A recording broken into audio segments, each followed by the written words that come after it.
ಕೊಲೆ ಕೇಸ್ನ 12ನೇ ಆರೋಪಿ ಲಕ್ಷ್ಮಣ್ ಆತನನ್ನ ಬಂಧನ ಮಾಡಲಾಗಿದೆ ಅನ್ನುವಂತ ಮಾಹಿತಿ ಲಭ್ಯವಾಗ್ತಾ ಇದೆ.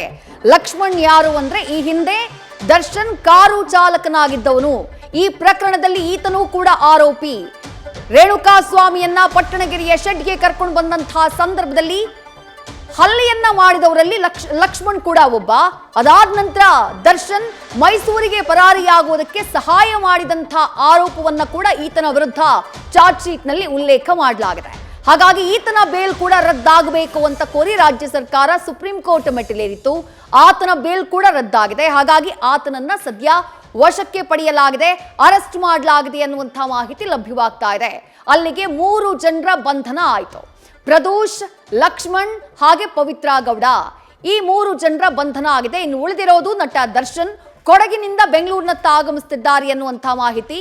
ಜೊತೆಗೆ ನಾಗರಾಜ್ ದರ್ಶನ್ ಮ್ಯಾನೇಜರ್ ಆಗಿದ್ದಾತ, ಹಾಗೆ ಅನುಕುಮಾರ್ ಜೊತೆಗೆ ಜಗದೀಶ್ ಆ ಚಿತ್ರದುರ್ಗದವರು. ಆಗ್ಲೇ ಆ ಲೈವ್ ದೃಶ್ಯಗಳನ್ನ ಗಮನಿಸಿದ್ರೆ ನೀವು, ತಮ್ಮ ಮನೆಯಿಂದ ಅವರಿಬ್ರು ಹೊರಟಿದ್ದನ್ನ ಗಮನಿಸಿದ್ರಿ.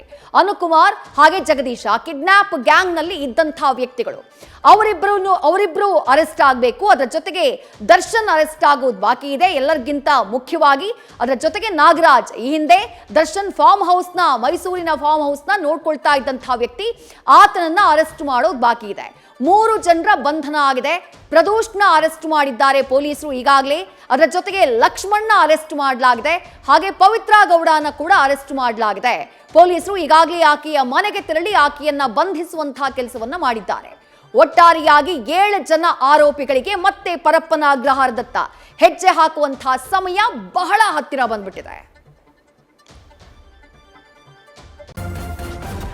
ನ್ಯೂಸ್ ಫಸ್ಟ್ ನಿರ್ಭೀತಿಯಿಂದ ನಿಮ್ಮ ಪರವಾಗಿ.